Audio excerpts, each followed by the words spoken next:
the screen game, which is normally very good for you guys, struggled last week. Was there a common theme with it? Is it just how Atlanta played it?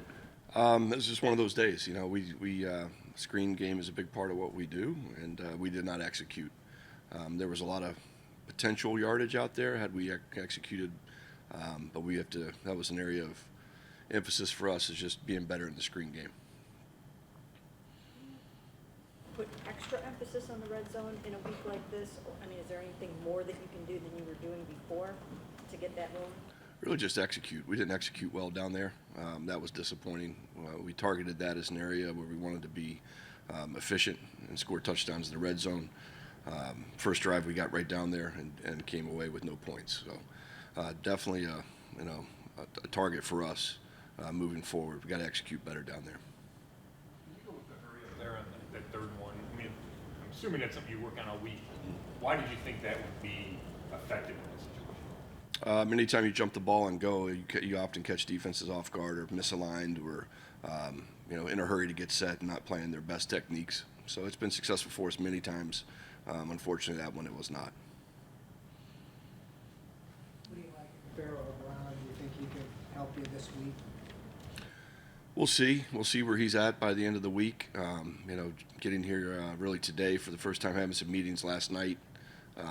He's a guy that understands his role, what he's going to do, where he's going to play in our system, and I think we can make it easy for him where he could contribute on Sunday, but it's too early to tell right now.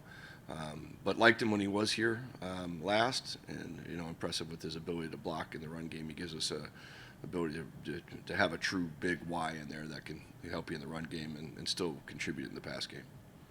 So you guys were doing a lot with Michael Dunn, and I know you do still, but Miller played a lot, on Sunday. Just is there a little bit of that shift to wanting more of that true tight end blocker out there?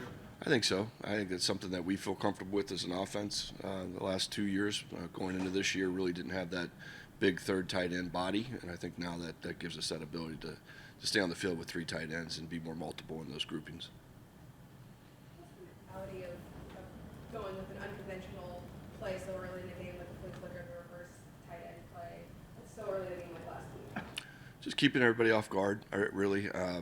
The screen play that we fumbled on there was something we saw early in the week, that the way they drop on their play actions, we might have a chance to have some space in the field, and we did. Just unfortunately, we put the ball on the ground. The reverse was a hit or miss play. Either it's an explosive or, hopefully you get back to the line of scrimmage. Unfortunately, we took a TFL on that play. But, always staying multiple and versatile and using our personnel to the best of our abilities.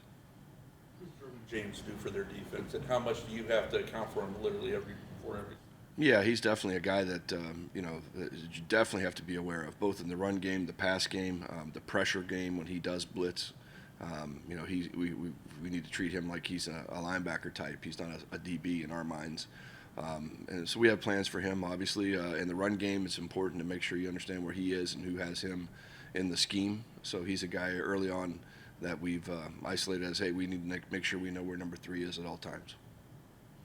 With a little extra chipping help on Khalil Mack and give him some extra attention. Yeah, I mean, he is a difference maker in the pass game. I don't think it'd be fair to ask any tackle to block him one-on-one for a full game, so there will be times when we, maybe potentially chip on his side or both sides. Or it's nothing different from many of our plans.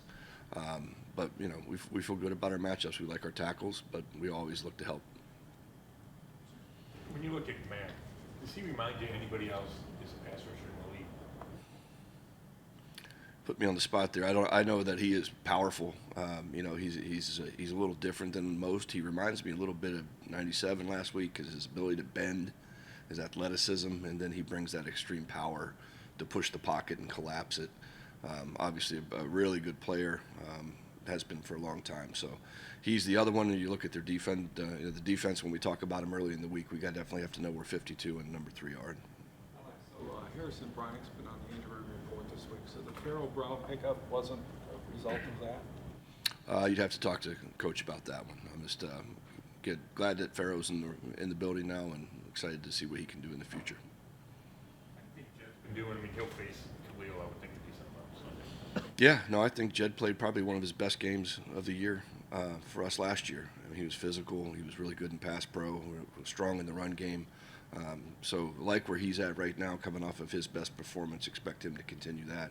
Like I said, it'll be a great matchup, and regardless of who Mack is on, we'll have it'll be a good matchup for both those guys. I think earlier this year you said that if Jedd wants to be dominant, he can be one of the best guys. Are you seeing the consistent effort or whatever? Yeah, I mean, the last week the arrow is extremely high and going up, and feel real good about where Jedd is right now. He played at a high level last week. How have they adjusted defensively, with Joey out, to try to compensate for that? How have they? Yeah. Van Nooy's been more of an edge rusher than in the past, and he gets on the edge. He played in the box a little bit. Now he's probably going to be more on the edge in that regard. 94 will be out there on the edge as well. So they're trying to find people to replace that guy. But obviously he is a dominant player as well. So we'll be ready for whoever they put out there on the edge. But it favors us to not have Bosa in there, because to have those two edges would be a long game.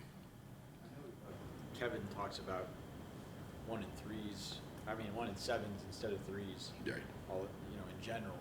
But when you guys are like game planning, getting ready, how much does the opponent factor into kind of where you kind of slide on that scale of how much you want those, or how often you would go for them? Go for it on fourth down, you're asking? I think we live and die by the analytics, and whatever gives us the best chance to win that game in that situation. And I think we're always going to be aggressive. That's just our style. They say it's green, we're going. Yeah, but my question is, I understand the general philosophy, but how much does an opponent dictate the degree of aggression, if at all? That would be a question for coach as well. I don't think it has anything to do with it. I think you are or you aren't, and we are, so we did. That makes it easy.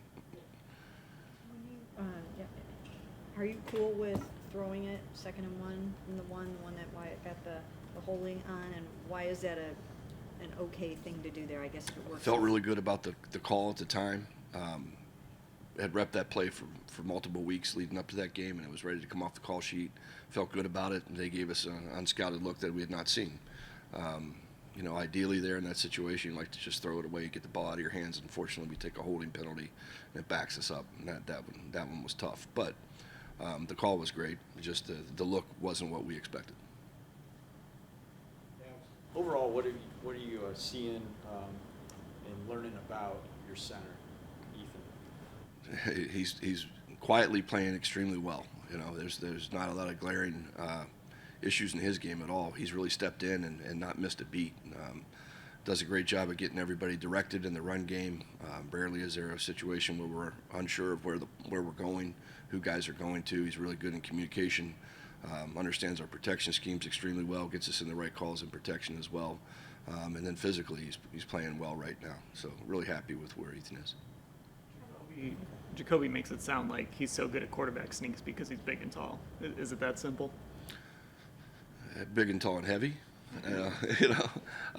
Some guys have a knack for doing it. Tom's a guy, Brady, that he watched do it, and I think he learned a lot from Tom. He has the size and the strength to push a pocket. It's a really good call. The percentages of getting the first down on a quarterback sneak are extremely high. So playing percentages, it's a very safe call for us.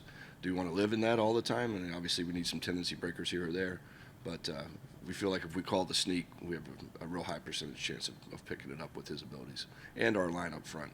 I was going to say, how much of that is your interior offensive line getting pushed? It's huge. That's as big a part of any of it. Jacoby's really savvy in where he picks and chooses to hit it. Certain fronts will dictate it goes a little bit wider, so there's a lot of nuances that go into that scheme, but you have to have the guys up front to push those guys off the ball. If we can get those guys a yard off the ball, he'll do the rest. Acknowledged and owned a lot of things from that game, including that he said he did something wrong on the 4th and 3 from the 4, and that he missed Amari, and then he blamed himself for not going to the right place with the on the pick. How do you expect him to bounce back? What have you seen from him this week, just from mindset? I think the first thing is the accountability. He's not hiding from anything. He understands he's got to play better in those situations, the ones you mentioned, and I know he will moving forward. I don't ever worry about Jacoby.